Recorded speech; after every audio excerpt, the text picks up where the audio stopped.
Selamat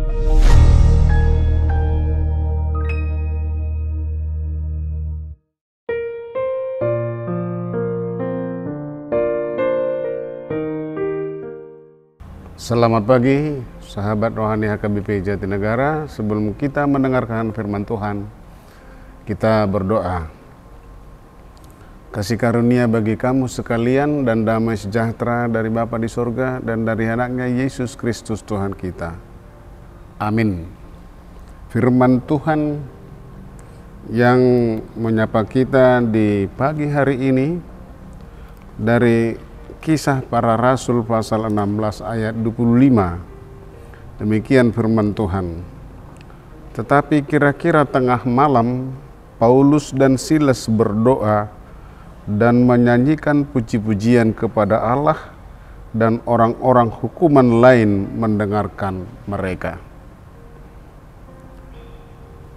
Bapak, Ibu, saudara-saudara yang saya kasihi dalam Yesus Kristus, Paulus dan Silas tengah dalam penjara dan mereka berada di tengah-tengah para narapidana lainnya. Tentu ini adalah sesuatu yang penderitaan yang sangat membuat orang barangkali bisa tertekan. Karena sering ada anggapan yang keliru bahwa orang yang menderita tidak bisa berbuat apa-apa atau tidak bisa menghasilkan apa-apa yang bermanfaat bagi orang lain. Seolah-olah penderitaan melumpuhkan daya juang dan daya tahan seseorang. Lain halnya dengan Rasul Paulus dan Silas, karena melalui kejadian dalam nas ini terbantahkan semua itu. Sungguh tidak benar, orang yang menderita hanya bisa mengeluh sekaligus kehilangan semangat terbaiknya. Memang kita bisa temui ada orang yang menderita tidak berdaya apa-apa. Misalnya orang yang lumpuh atau kena stroke berat, ya memang tidak bisa berbuat karena sudah tidak bisa bergerak karena penyakit tersebut. Itu memang benar.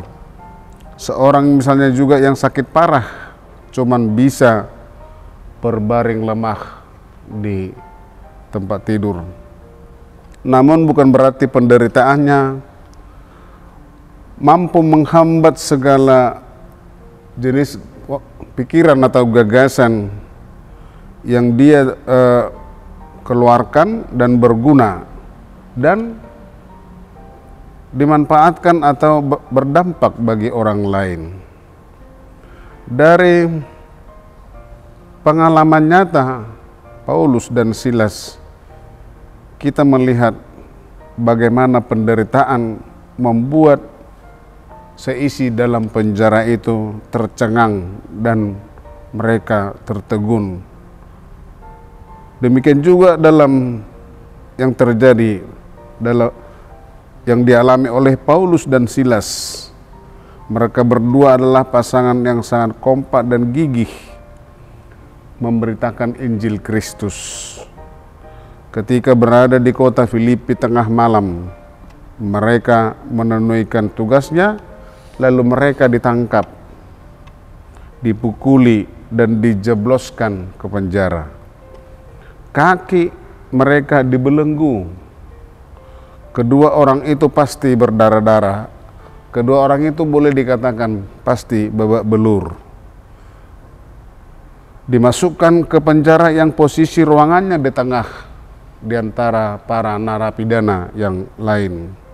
Tentu pengamanan yang sungguh sangat ketat ini agar tidak berpeluang bagi Paulus dan Silas untuk melarikan diri dari penjara itu.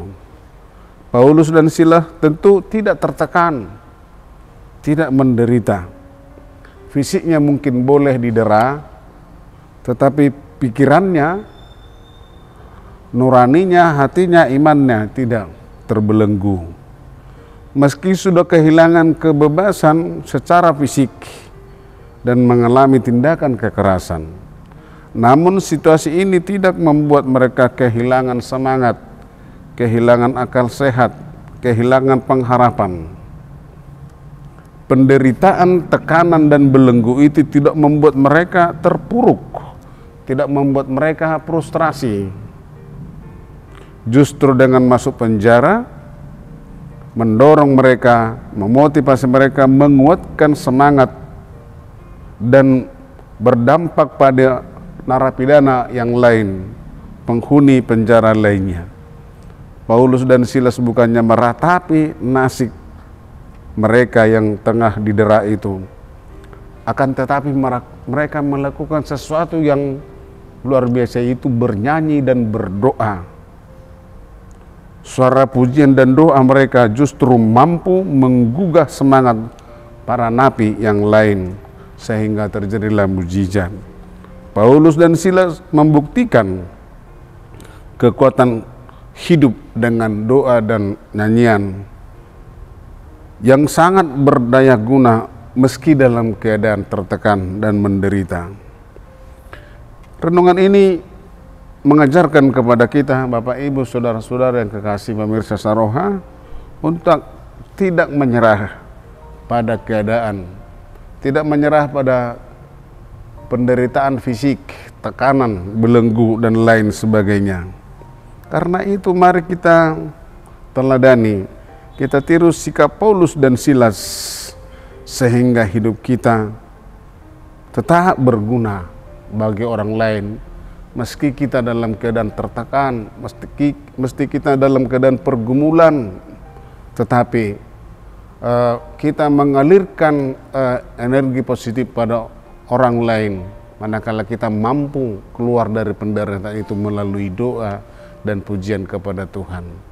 Oleh karena itu, semangat selalu dalam pagi hari-harinya, jangan mau tertekan dengan penderitaan yang Bapak Ibu alami, tetapi berusahalah di dalam doa dan pujian kepada Tuhan, pasti akan menang.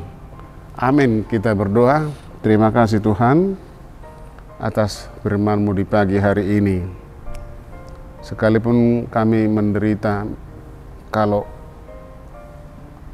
kami alami Tuhan dalam perjalanan hidup melalui doa dan penyerahan secara total kepada Tuhan, maka kami akan menang dan mengalirkan energi positif bagi saudara-saudara yang lain melalui doa, sehingga orang lain merasakan bahwa kuat kuasa doa Tuhan memenangkan segala pergumulan dan tekanan-tekanan fisik atau tekanan batin yang lainnya. Terima kasih Tuhan, berkati jemaat-Mu yang mendengarkan Saroha di pagi hari ini, dalam Yesus Kristus. Amin.